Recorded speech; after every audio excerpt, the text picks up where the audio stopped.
I'm going to go ahead and get started with you, Jackie, because you have been closely reporting what is happening on Capitol Hill. Does this change the facts on the ground? The fact that McCarthy, we have him on audio saying that he thought that Trump was going to change his tune?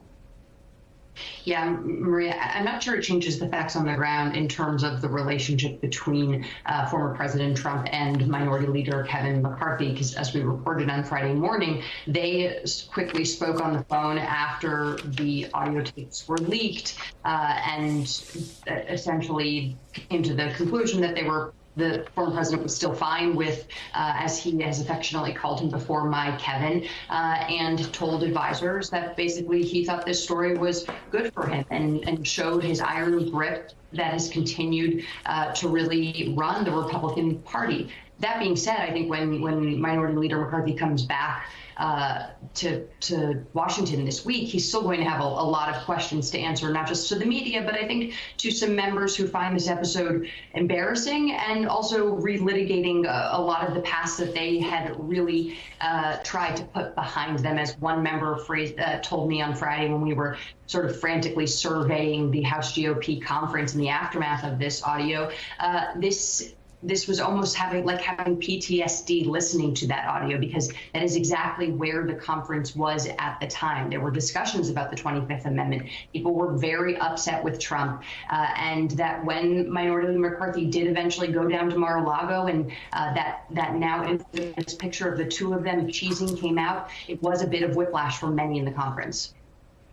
You know, Kurt, you were a Republican strategist, and listening to how we see McCarthy flip-flop when it comes to Trump, it's almost a reminder of flashbacks when people were saying that Putin owns Trump and Trump is now applying the exact same thing, that now he owns McCarthy. Is that true? And what is the calculation of the Republican Party by saying so close to someone that clearly wanted to overthrow the government? Well, I don't think that there even is a strategy anymore. Or if it is, it's just a strategy that revolves around one single person, and that's fealty to Donald Trump, to the point where it doesn't even matter if you tell the truth. It doesn't matter if you lie. It doesn't matter what you say to your colleagues. As long as you still pledge allegiance to Donald Trump, you can pretty much survive anything. And I think it's just a really dangerous development that you have a political party in America now, not really built on any core conviction, not built on any policy agenda, but built around rallying people around the idea that democracy isn't real in America anymore, rallying them around the fact that there isn't, in their words, election integrity anymore. That is a very, very steep and quick decline we've seen from this Republican Party in a very short amount of time. It's a radicalization.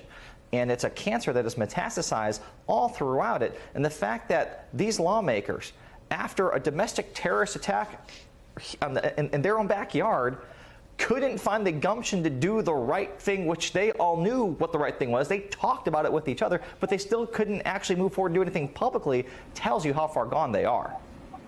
So, Kurt, the only thing I want to, actually correct you on, it wasn't in their own backyard. It was in their house, literally in their house when they were doing this attempted coup. So, Melissa, I want to bring you in because one of the things that is very striking about some New York Times reporting is that oftentimes Mark Meadows did not act like a traditional chief of staff. It seemed more that he was acting as a campaign aide and providing people with information from within inside the White House.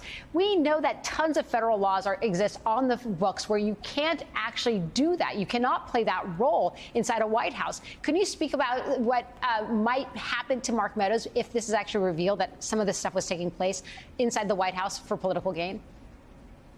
Well, to be really clear, we saw a lot of the porousness between these traditional divides between the political side of the presidency and the actual operation side of the presidency once you've actually become the president throughout the Trump administration. So we saw, for example, that when he was in office, he conducted what was essentially a campaign right from the White House on the White House lawn. And, those are clear Hatch Act violations, but we never saw anything proceed. And so the real question isn't whether there was some slippage between these boundaries. There obviously was. The real question is anyone going to do something about it, whether it's Mark Meadows or anything that happened previously?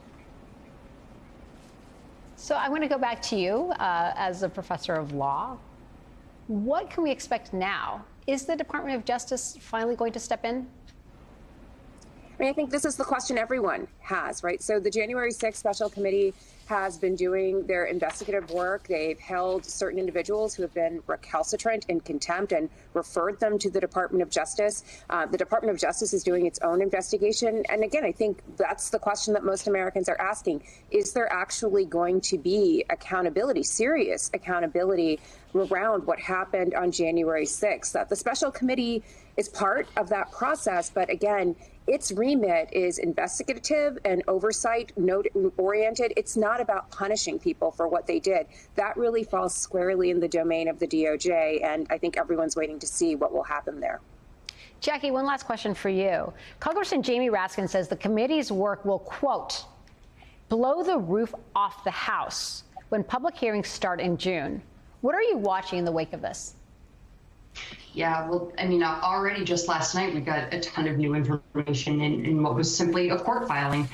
The House Select Committee filed a response to the former Chief of Staff, Mark Meadows, making the argument that he should be compelled to appear before the testimony. And in the course of that argument, released fairly significant new testimony from his legislative aide, one of the women who was closest with him, working closest with him in the White House, who said that he was directly warned that there could be violence, and also recounted several meetings with House GOP lawmakers at the White House in advance of January 6th. And I think we're going to get many more moments like that, but strung together in a compelling narrative way. It's unclear whether or not the committee has identified a smoking gun yet. They still have about a month left before the anticipated public hearings, and we know that they're working overtime to get these depositions done, along with some last-minute litigation that they're hoping is going to wrap up and deliver some key documents to them.